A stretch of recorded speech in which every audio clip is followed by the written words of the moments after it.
първо участие на Сунай Карасан се оказва особено успешно, защото го превръща в абсолютен фаворит в категорията, завоювайки 30 първи места.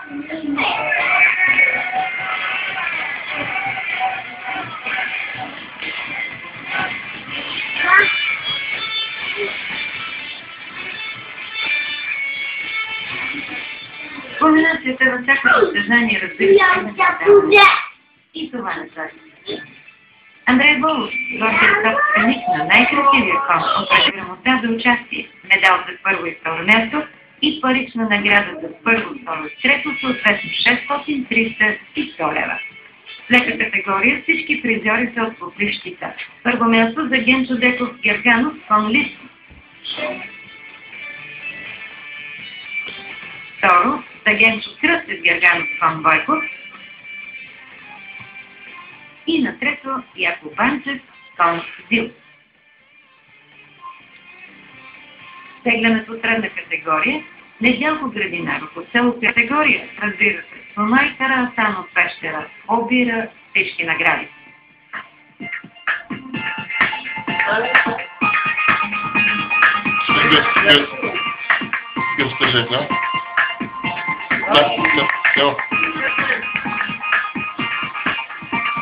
Кажете ли нещо за тези красиви и много силни животни? Какво да ви кажа, нали видяхте? Сигурно имам около 80 кобили, това са зрители за спорт и с тях караме, тренираме ги. Цялото време работят в гората. Каква е породата?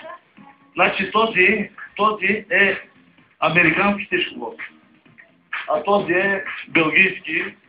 Този е американски с кръстовка, майката е Болоней, френски. А тайна ли е колко струва?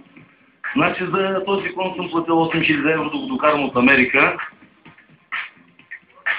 Само за транспорта. Кажете ли каква е височината при холката горе-долу? Аз съм 1,87 м.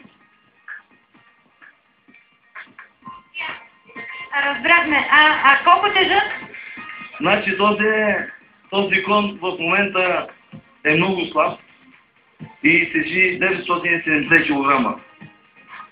Този тежи 987 кг, а това е младо конче на 2 години и половина, 865 кг тежи. Имат ли някакви специални претенции към храната? Не, нямат никакви претенции. Добре си хапват. Не, те са на свободна паша с всички. Не ги гледам в обора. Аз не мога да поддържам да храна 100 коня, да ги вържа в обора да ги храна. Кой е най-големият ви успех до сега? Най-големият успех ми е в Германия. Вие ходите на състезания по света? Да, в Германия, Белгия, Люксембург, навсякъде. И днес се класирахте, заехте? Първо, второ, трето. Същото да ви и жив и здрав. Благодаря ви.